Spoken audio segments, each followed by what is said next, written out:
La progression des apprentissages et cadres d'évaluation enseignement primaire. Le premier outil prescriptif est la progression des apprentissages. La progression des apprentissages au primaire constitue un complément à chaque programme disciplinaire en apportant des précisions sur les connaissances que les élèves doivent acquérir et être capables d'utiliser à chaque année du primaire. Il s'agit d'un outil qui est mis à la disposition des enseignantes et des enseignants pour les aider à planifier leur enseignement et les apprentissages que feront leurs élèves. Place des connaissances dans l'apprentissage. Connaissances et compétences sont appelées à se renforcer mutuellement. D'un côté, les connaissances se consolident à travers leur utilisation. De l'autre, l'exercice des compétences entraîne l'acquisition de nouvelles connaissances. Faire acquérir des connaissances pose toutefois le défi de les rendre utiles et durables, ce qui renvoie à la notion de compétence. En effet, on est véritablement assuré de l'acquisition d'une règle de grammaire, par exemple, que lorsqu'elle est utilisée de façon appropriée, dans des textes et des contextes variés qui vont au-delà de l'exercice répétitif et ciblé.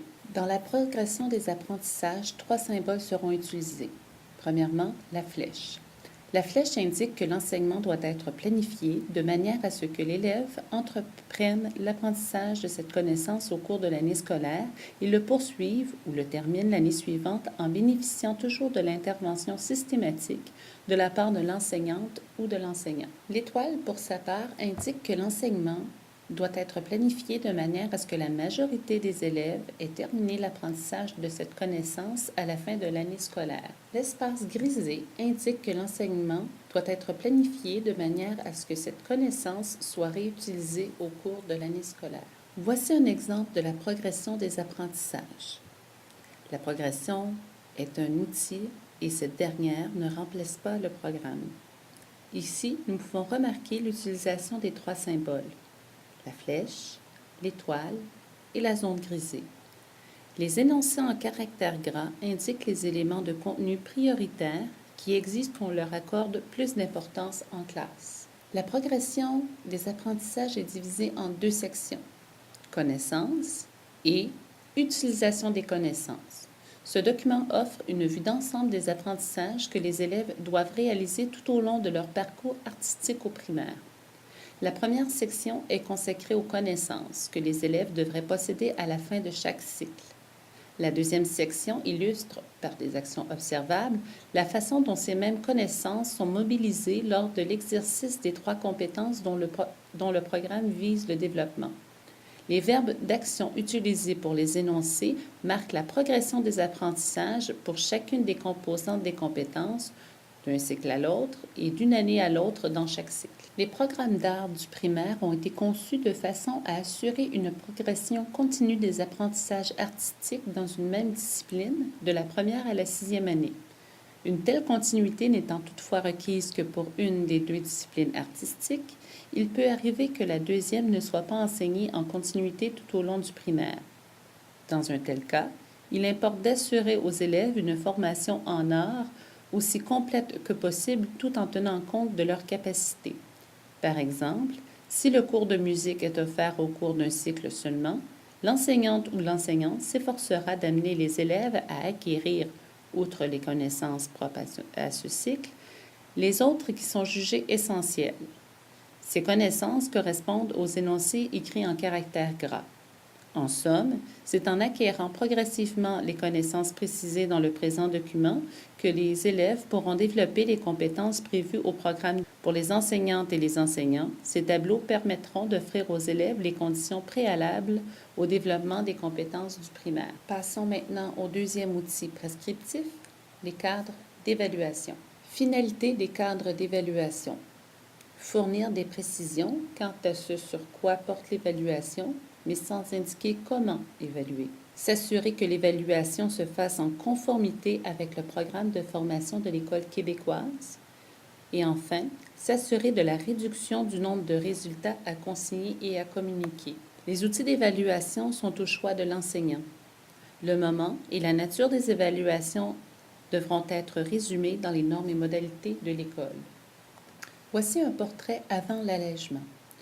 La compétence 1 comptait 6 critères d'évaluation et un résultat à produire. La compétence 2 comptait pour sa part 5 critères et un résultat à produire également. Avec l'allègement, la compétence 1 et la compétence 2 ont été jumelées. 5 critères d'évaluation ont été retenus. Un sur la maîtrise des connaissances, 4 sur la mobilisation des connaissances et finalement un critère de rétroaction qui ne doit pas être considéré dans le résultat.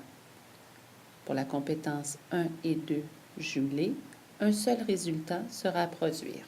Avant l'allègement, la compétence 3 tenait compte de 4 critères d'évaluation et d'un résultat à produire. Avec l'allègement, la compétence 3 compte 2 critères d'évaluation, un sur la maîtrise des connaissances et l'autre sur la mobilisation des connaissances. Il y aura donc un résultat à produire. Il est important de noter que nous avons un résultat à produire pour la compétence 1 et 2 jumelées, un résultat pour la compétence 3 et qu'au bulletin, le libellé sera un seul résultat, soit disciplinaire. Place des connaissances dans l'évaluation. Les connaissances sont au cœur de l'apprentissage, sont un moyen de réfléchir et de comprendre le monde. Acquises, comprises, appliquées et mobilisées. L'évaluation doit être tout au long des apprentissages. Les critères d'évaluation présentés dans le cadre d'évaluation découlent de ceux du programme de formation. Ils tiennent compte des précisions apportées dans les documents sur la progression des apprentissages quant aux connaissances que les élèves doivent acquérir et mobiliser. La présentation des critères est structurée de façon à simplifier l'évaluation en permettant notamment de réduire le nombre de résultats à consigner et à communiquer dans les bulletins.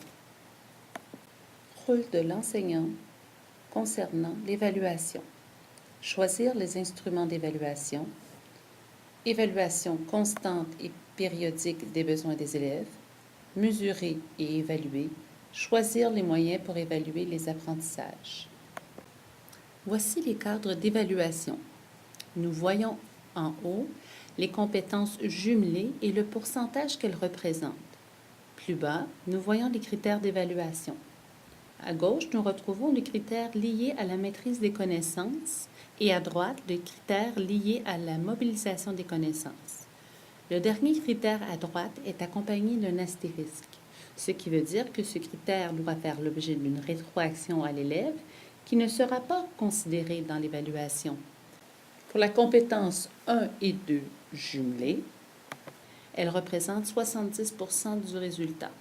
Apprécié comptera pour 30% du résultat. Ces compétences seront calculées ensemble afin de produire un seul résultat au bulletin, soit le résultat disciplinaire. Il est possible d'évaluer une seule des deux compétences à la première étape et l'autre à la deuxième étape. Toutefois, il est obligatoire d'évaluer les deux compétences au troisième bulletin. Pour le troisième bulletin, nous considérons les évaluations de la troisième étape ainsi que les travaux pertinents de l'année, ce qui nous permettra de faire un bilan. Aussi, il est important d'observer la double flèche. Cette flèche indique que l'évaluation des apprentissages s'effectue dans un processus d'aller-retour entre l'acquisition des connaissances propres à une discipline et la compréhension, l'application ainsi que la mobilisation de celles-ci. Pour s'assurer de la maîtrise des connaissances, l'enseignant doit les évaluer tout au long des apprentissages. À l'annexe 1 des cadres d'évaluation, nous retrouverons les éléments favorisant la compréhension des critères pour la compétence 1 et 2. Voici le cadre d'évaluation pour la compétence appréciée. Nous retrouvons nos deux critères et cette même double flèche. Il est à noter que cette compétence représentera 30% du résultat. Pour cette compétence, nous retrouverons également les éléments favorisant la compréhension des critères. Pour terminer, en utilisant la progression des apprentissages et les cadres d'évaluation, nous pourrions faire un lien entre la section connaissance de la progression avec le critère maîtrise des connaissances et les autres critères pourraient être liés à l'utilisation des connaissances. Mais quelle est la place des connaissances? Quel pourcentage représente l'évaluation des connaissances? Ce sera à vous de décider. Toutefois, il est bien de remarquer que le critère concernant la maîtrise des connaissances représente qu'un seul critère sur 5.